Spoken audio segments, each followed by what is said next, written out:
Good afternoon, good evening, good day to each and every one of you. My name is Pablo H. Candelaria Jr. We shall continue our topic for today. Uh, our topic for today is Made to Last Forever. That is chapter 4. God has planted eternity in the human heart. It was written in Ecclesiastes chapter 3, verse 11.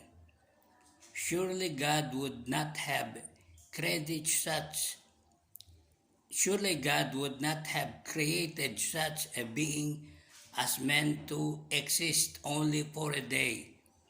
No, no man was made for immortality. That was written by Abraham Lincoln. This life is not all there is. Life on earth is just the dress rehearsal before the real production.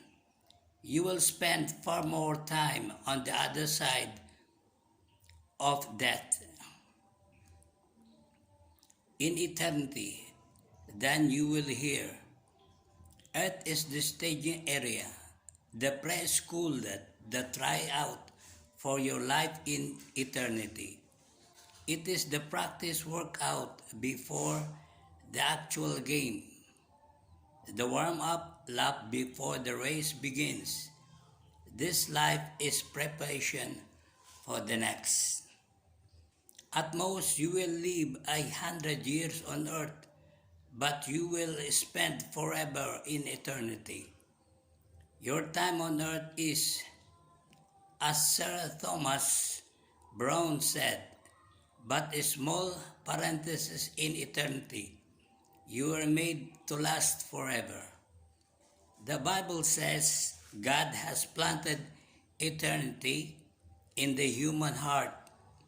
You have an inborn instinct that longs for immortality.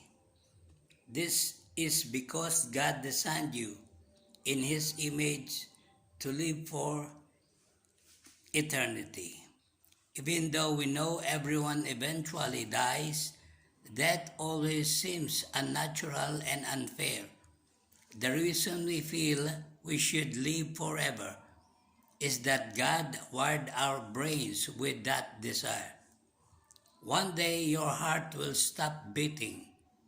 That will be the end of your body, and your heart will stop beating. That will be the end of your body and your time on earth. But it will not be at the end of the spirit. The Bible calls your earthly body a tent, but refers to your future body as a house. The Bible says, when this tent we live in, our body here on earth, is torn down, God will have a house in heaven for us to live in,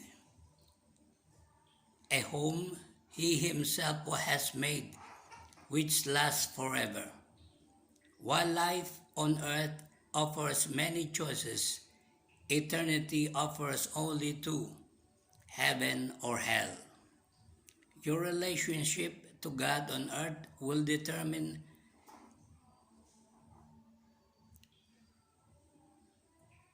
your relationship will determine your relationship to Him in eternity. If you learn to love and trust God's Son, Jesus, you will be invited to spend the rest of eternity with Him. On the other hand, if you reject His love, forgiveness, and salvation, you will spend eternity apart from God forever. C.S. Lewis said, there are two kinds of people, those who say to God, Thy will be done, and those to whom God says, all right, then have it your way. Tragically, many people will live to endure eternity without God because they choose to live without Him here on earth. When you fully comprehend that there is more to life than just here and now, and you realize that life is just preparation for eternity, you will begin to live it differently. You will start living in light of eternity, and that will color how you handle every relationship, task, and circumstance. Suddenly, many activities, goals, and even problems that seemed so important will appear trivial, petty, and unworthy of your attention. The closer you live to God, the smaller everything else appears.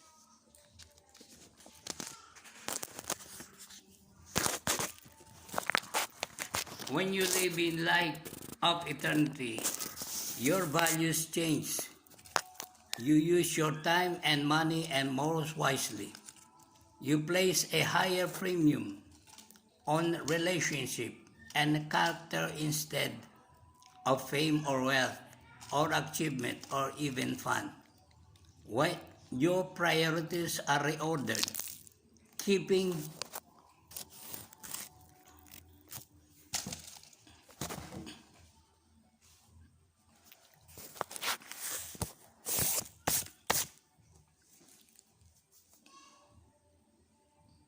your priorities are reordered, keeping up you keeping up with trends, fashions, and popular values just doesn't matter as much anymore. Paul said, I once thought all these things were so very important, but now I consider them worthless because of what Christ has done. In your time on earth, where all there is to your life, I would suggest you start living it up immediately. You could forget being good and ethical, and you wouldn't have to worry about any consequences of your action. You could indulge yourself in total self-centeredness because your action would have no long-term repercussion. But this makes all the difference. That is not the end of you. That is not your termination, but your transition into eternity. So there are eternal consequences to everything you do on earth. Every act of our lives strikes some chord that will vibrate in eternity.